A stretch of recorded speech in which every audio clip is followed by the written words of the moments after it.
Kepala daerah mau supaya pelajar-pelajar lulus semua. Akhirnya kepala daerah ngumpulkan kepala dinas, kepala badan, kepala kantor yang ada kepala dan tak berkepala. Hei kepala-kepala, kamu kepala dinas, semua anak-anak mesti lulus. Saya mau supaya kabupaten kita nilai kelulusan tinggi. Kata kepala dinas, siap komandan. Lalu kepala dinas mengumpulkan kepala-kepala sekolah, kepala sekolah TK, PAUD, BUUD, PAUD, SD, SMP, semua anak-anak luluskan. Kata kepala sekolah, siap. Kepala sekolah mengumpulkan wali kelas, anak-anak semuanya mesti lulus. Bagaimana caranya, Bu? Enggak tahu. Tapi anak-anak kita nggak bisa jawab, bocorkan jawabannya. Yang penting jangan ada sekolah kita nggak lulus. Akhirnya keluar berita, berprestasi, lulus terbanyak kabupaten jauh tidak di Kalimantan, di mana itu? Di Sumatera, dekat dari kampung saya. Pembohongan. Orang yang kaya duitnya banyak, malah sekarang nggak makan. Saya sudah berapa kali makan sama satu meja sama orang kaya, nggak makan. Bapak nggak makan daging, kolesterol. Bapak nggak minum teh manis, diabetes. Bapak nggak makan cumi, darah tinggi. Pak, yang menyebabkan darah tinggi itu bukan kambing, terus makanan datang terlambat. Itu yang buat darah tinggi. Coba kasih air putih, lambat datangnya, agak 2 jam, naik darah tingginya. Jangan mau dibohongi, jangan makan kambing, karena kambing mengandung kolesterol. Pembohongan, nggak ada kambing yang mengandung kolesterol. Kambing mengandung anak kambing. Ada pegawai di kantor bupati. Kenapa Ustadz sebut kantor bupati? Karena hadir Pak Wakil Bupati. Lalu beberapa orang punya perusahaan untuk ngaspal jalan. Si A mau ngaspal jalan, si B juga perusahaannya aspal jalan. Mereka mau merebut siapa kira-kira yang dapat proyek pengaspalan jalan ini. Lalu kemudian malam-malam salah satu dari direktur perusahaan aspal ini, namanya PT Asfalis Safilin, yang ngurus paling bawah aspal, datang ke rumah kepala daerah bupati. Pak Bupati, tolong sebelum saya lanjutkan, arjukum ayyuhal jasus la taktubu tashilan li wa tafhiman lakum sa'antik bil lughatil an Indonesia. Untung saya masih ingat. Kalau nggak ingat, jasus sudah mulai nulis. Lalu kemudian kata dia, Pak Bupati, kasih proyek pengaspalan jalan ini ke perusahaan kami akan beri fee, kami akan beri baksis, kami akan beri duit. Yang penting perusahaan kami yang ngambil ini. Apa kata bupatinya? Tidak akan saya berikan ke perusahaan manapun, semuanya mesti ditender, mesti ada fit and proper test. Katakan tidak pada uang haram. Setelah diperiksa, ini kejadiannya tahun 2035, 11 tahun lagi. Orang pun heran, keluar di berita, bupati tidak bisa disogok, bupati tidak mempan dikasih duit. Rupanya alumni Darul Istiqomah.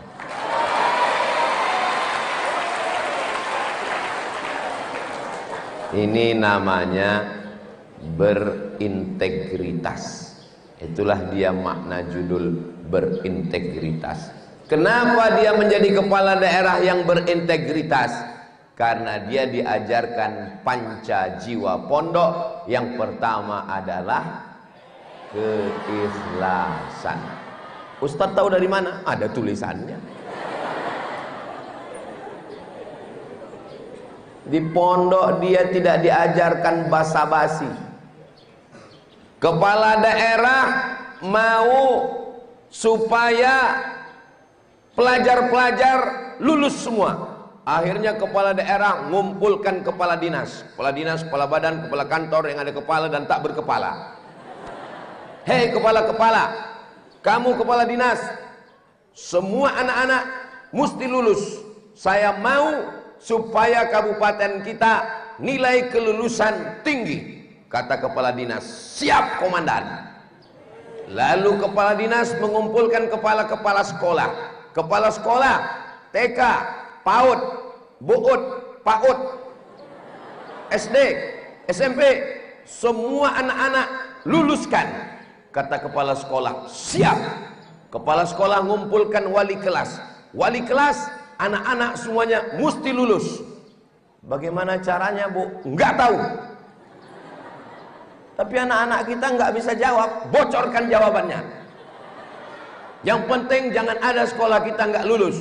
Akhirnya keluar berita, berprestasi, lulus terbanyak kabupaten anu, jauh tidak di Kalimantan, di mana di Sumatera dekat dari kampung saya. Pembohongan. Di pondok tidak ada begitu. Kita lulus sesuai dengan kemampuan. Kamu hafal, kamu lulus. Enggak hafal, enggak lulus. Berdiri di depan tanpa melihat buku, ulang hafalan. Kana Muhammadun na'iman fi firashihi wa sa'ati asrun wal layli kulluhu dhalamun wa bardun laisa fiha illa sautul harik fi syari'. Masih pakai mutola'ah? Saya tahu, cuman mancing aja.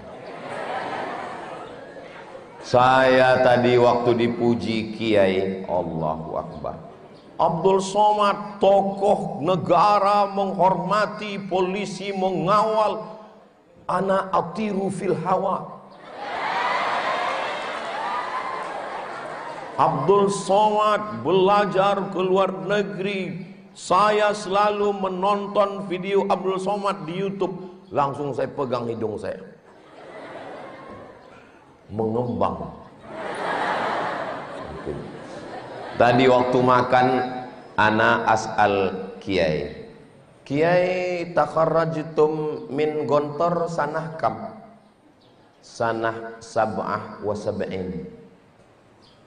Tahun 77. Saya lahir 77. Saya lahir 77, Kiai sudah tamat pondok. Sekarang saya sudah tua, sama Kiai. Kita doakan Kiai panjang umur.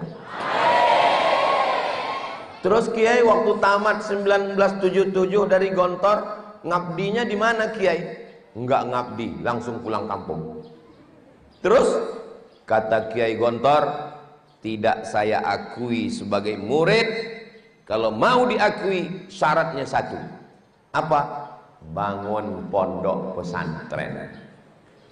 Mudah-mudahan Kiai tidak menerapkan syarat ini ke antum.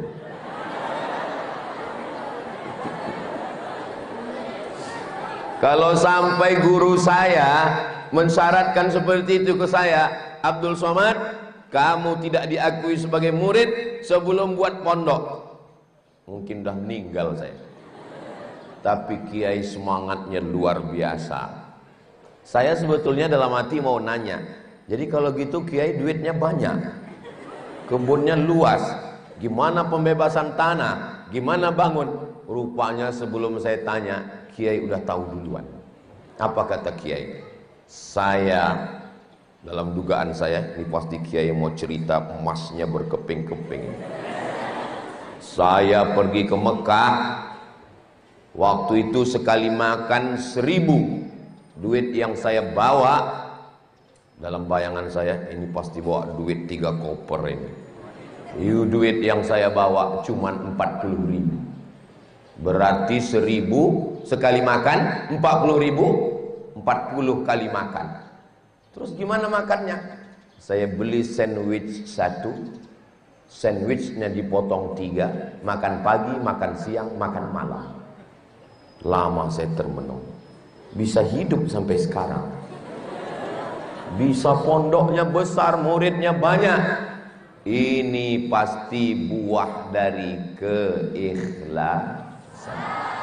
Belajar ilmu ikhlas. Jangan tepuk tangan dulu, jangan, masih panjang. Tunggu.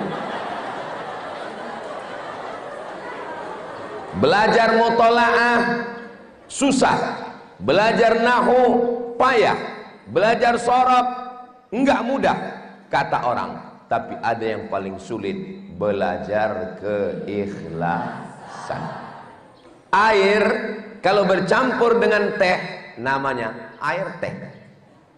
Kalau air bercampur dengan kopi namanya qahwah. Kalau air bercampur dengan jeruk namanya orange juice. Tapi kalau air tidak bercampur dengan apa-apa, enggak ada kopi, enggak ada gula, enggak ada teh, enggak ada jeruk, enggak ada soda, namanya al-ma'ul khalis, air yang ikhlas.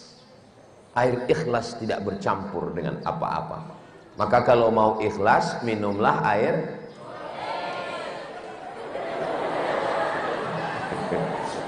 Tengok, semua ustadz kiai kita minum air ikhlas, tidak bercampur dengan apa-apa. Maka datanglah seorang santri, aku datang kepadamu karena hatiku belum bercampur dengan apapun. So sweet.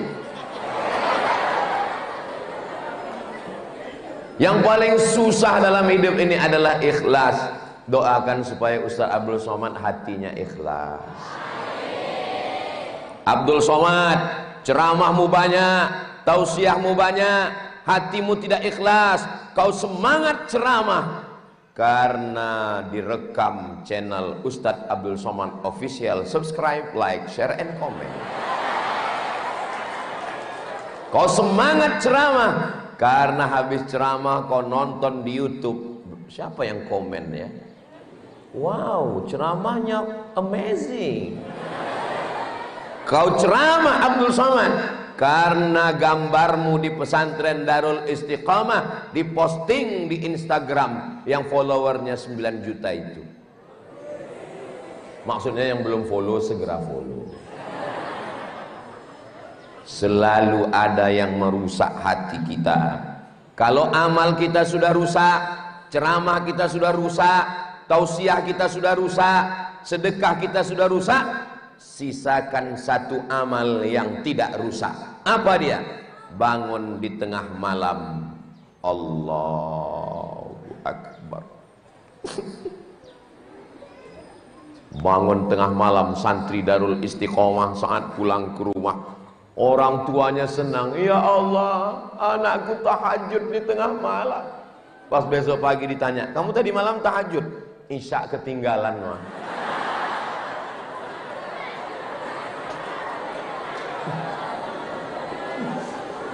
Jangan sampai semua file dirusak oleh virus. Virus kalau sudah masuk ke laptop, rusak semua file, nggak bisa dibuka. Sisakan satu file yang tidak terkontaminasi. Dan santri pesantren Darul Istiqomah melakukan itu karena mereka tahajud di tengah malam sunyi dan sepi. Doakan supaya Ustaz Somad juga bisa bangun malam tahajud. Bismillahirrahmanirrahim. Alhamdulillahi Rabbil Alamin. Ar-Rahmanir-Rahim. Terbangun orang tua. Pak, baru jam 2 masjid kok udah menghidupkan suara ngaji. Itu anak kita, my darling. Ternyata suara anak dari pinggir kamar. Ayo kita intip anak kita tahajud. Apa kata ibunya? Masya Allah anak kita anak soleh. Siapa dulu mamanya? Mereka pun mengintip anaknya yang tahajud. Pas dibuka pintu kamar, rupanya TV belum mati. Itu anaknya bukan di Darul Istiqomah. Kalau anaknya di Darul Istiqomah, sifatnya selalu istiqomah. Siapa yang mau mencari istiqomah dari Sabang sampai Papua, saya sudah sampai ke tempatnya. Rumahnya istiqomah di Barabai, Darul Istiqomah. Allahu Akbar. Selama ini saya kalau dikasih orang pertanyaan, Ustadz Somad, ausini, berikan saya wasiat, berikan saya pesan, berikan saya nasihat. Istaqim, qul amantu billah, summastaqim. Ustadz, berikan saya nasihat, saya pegang sampai mati. Qul amantu billah, summastaqim.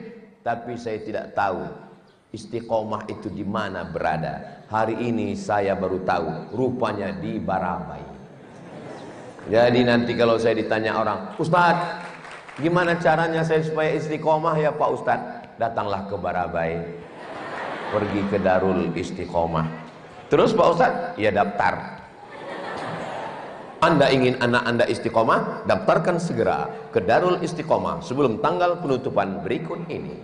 Ingat, kuota terbatas. Doakan supaya Ustadz Somad istiqomah. Idza ra'aitar rajul, kalau kau lihat ada orang yatiru fil hawa, terbang di atas awan, yamshi 'alal ma, berjalan di atas air, la taghtar, jangan tertipu, jangan terpukau, jangan tertipu melihat orang terbang di atas awan. Kenapa? Superman pun bisa. Kalau ada yang merangkak, jangan terpukau, Spiderman pun bisa. Kalau ada yang berjalan di atas air, nggak perlu, sudah ada jembatan. Tapi pandanglah bagaimana dia istiqomah. Istiqomah berangkat dari keikhlasan, beramal hanya karena Allah. Bismillahi tawakkaltu 'alallah, la haula wala quwwata illa billah. Ustaz, ya. Jadi kita semua ini mesti ikhlas. Menuntut ilmu mesti ikhlas. Ya. Kalau gitu saya nggak ngurus ijazah Pak Ustaz. Kenapa? Karena ijazah merusak keikhlasan. Tetap ngurus ijazah. Ustaz Somad tetap ngurus ijazah. Oh tuh ijazah Ustaz Somad ditulis. Ustaz 1, Profesor 2, Haji walaupun nggak 2 bulan. LC tulis, DESA ditulis, PhD ditulis. Berarti Ustaz tidak ikhlas dong menuntut ilmu. Kenapa detailnya ditulis? Iya juga ya. Inilah beratnya tausiah di pesantren. Kenapa? Syarat yang pertama mesti ikhlas. Bayangkan kalau ada pintu namanya detektor ikhlas. Saya waktu mau masuk ke airport kemarin lewat pintu namanya detektor logam. Pas lewat, tet, buka dulu jamnya Pak. Buka. Lewat lagi. Tet. Cincinnya Pak, buka. Jangan sampai hilang ya. Lewat lagi. Tet. Dompetnya Pak. Oh iya. Bunyi lagi, tet, parfum. Bayangkan kalau di pintu pesantren Darul Istiqomah dipasang detektor ikhlas. Pas Ustadz Somad lewat nggak bunyi, ternyata nggak ikhlas. Bicara tentang ikhlas, ternyata orangnya nggak ikhlas.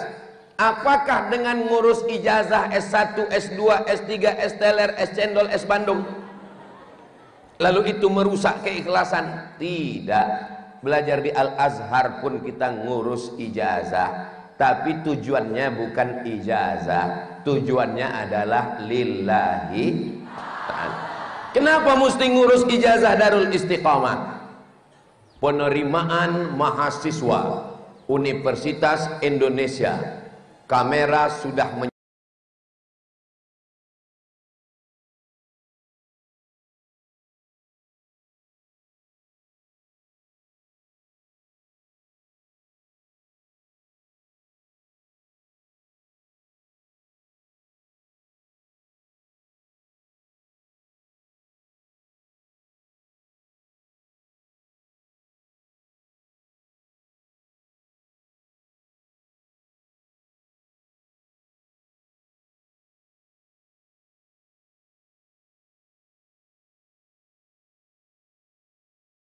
bi ahlil badri ya Allah.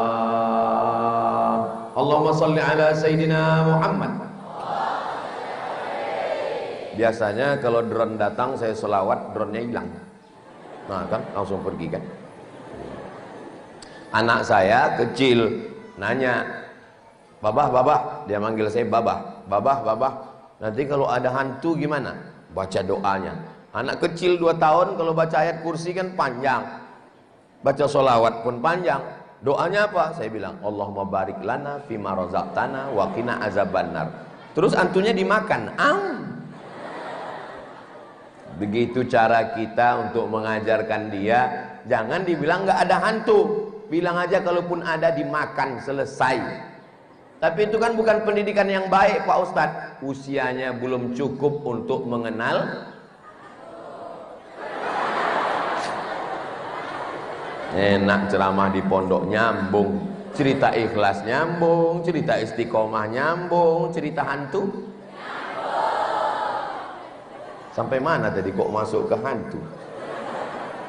Maka ketika santri Darul Istiqomah ngurus ijazah, itu tidak merusak keikhlasanmu adik-adikku sekalian. Saya tadi mau manggil anak kok rasanya terlalu muda, mau manggil adik kok kelihatannya udah terlalu tua. Akhirnya gimana ya? Ustadz, sekarang saya ini tidak merasa sebagai ustadz yang sedang ceramah. Saya ini merasa kelas 5 yang sedang jadi mudabbir sekarang. Kenapa kita mesti ngurus ijazah? Penerimaan mahasiswa ITB Institut Teknologi Bandung, penerimaan mahasiswa UI Universitas Indonesia. Datanglah santri. Kamu dari mana? Saya dari Darul Istiqomah. Di mana? Barabai, Kalimantan Selatan. Mana ijazahnya? Ijazah merusak keikhlasan. Terus ilmu kamu di mana? Ilmu saya ada di kepala dan di hati saya. Nggak bisa. Karena yang ada di kepala dan di hati kita itu hanya bisa ditunjukkan lewat tulisan. Itulah guna ijazah. Tapi ijazah bukan tujuan. Begitu juga dengan orang menikah. Menikah itu juga dasarnya keikhlasan. Lalu ada seorang laki-laki, kamu menikah dengan perempuan itu? Saya nggak mau melihat wajahnya, karena wajahnya merusak keikhlasan saya. Kalau nikah dasarnya ikhlas, nggak ngelihat wajah, nikahlah dengan nenek-nenek, pasti lebih ikhlas. Makanya kata Nabi, pandang lihat 2. Yang pertama wajahnya, yang kedua telapak tangannya. Kenapa ngelihat telapak tangan? Karena kalau telapak tangannya kasar, berarti dia budak hamba sahaya. Kamu siap nggak punya istri budak hamba sahaya? Kalau ngelihat wajahnya, maka ada ketertarikan. Apakah dengan melihat wajah merusak keikhlasan? Tidak, karena Nabi tidak melarang. Begitu juga dengan ijazah. Jadi nanti adik-adik ngurus ijazah atau enggak? Kelihatannya enggak mau ngurus ijazah. Uruslah ijazah, hanya sebatas untuk daftar universitas. Tapi jangan puas dengan itu. Kepuasannya adalah membangun peradaban dunia dari pesantren Darul Istiqomah. Amin. Baik, dalam sebuah ceramah yang penuh semangat dan penuh dengan canda tawa, satu sahabat menyampaikan tausiah tentang pentingnya memilih dan menjadi pemimpin daerah yang amanah dengan gaya khasnya yang lugas. Dan membuka ceramah dengan mengajak jamaah merenungi betapa besarnya tanggung jawab seorang pemimpin, tidak hanya di dunia tapi juga di akhirat tentunya. Beliau menjelaskan bahwa seorang pemimpin daerah atau gubernur, bupati, dan kepala desa dan lainnya bukan hanya tuntut cerdas dalam tegas, tapi juga perlu harus mulia dalam akhlak kalimah. Dengan mengutip ayat-ayat Al-Quran, hadis Nabi Muhammad SAW, Ustaz Samad menekankan bahwa kepemimpinan adalah amanah yang kelak akan dimintai pertanggungjawaban. Kalau cuma pandai ngomong tapi tak sholat, apa jadinya daerah kita? Ceramah tersebut juga diwarnai dengan kisah-kisah inspiratif dari sejarah Islam yang tentang kepemimpinan yang adil dan bijaksana, seperti kepemimpinan sahabat Sayyidina Abu Bakar As-Siddiq, sahabat Sayyidina Umar bin Khattab, Salah satu juga Sultan Salahuddin Al-Ayyubi. Kisah-kisah itu disampaikan dengan gaya storytelling yang membuat jamaah antusias dan terpukau sambil tetap tersenyum karena kehidupan humor khas Ustadz Abdul Somad yang selalu menyegarkan suasana. Ustadz Somad juga tak lupa menyentil fenomena politik lokal dengan bahasa sentilan yang halus tapi juga tajam. Kadang ada yang datang ke rumah warga pas musim kampanye saja. Begitu jadi pin warga tak kelihatan lagi batang hidungnya. Dengan suasana yang membara, beliau juga mengajak masyarakat untuk cerdas dalam memilih pemimpin. Jangan karena diberi kain sarung langsung dipilih. Karena kalau sarungnya bolong, bagaimana sholatnya? Beliau juga menutup dengan doa agar memberikan pemimpin yang jujur. Ceramah ini menjadi salah satu bukti bahwa dakwah bisa disampaikan dengan semangat penuh hikmah dan menjadikan keceriaan. Ada salah satu pemimpin yang memang selalu tampil di televisi, di YouTube, di media sosial karena memang didesain agar mereka nampak baik di media sosial, tapi di akhir itu luar biasa. Pemimpin yang tidak adil sudah mulai banyak, mudah-mudahan mereka tidak terpilih lagi. Mudah-mudahan kita dapat pemimpin yang luar biasa adil di negeri tercinta kita, Republik Indonesia. Kurang lebih mohon maaf bila itu. Assalamualaikum warahmatullahi wabarakatuh.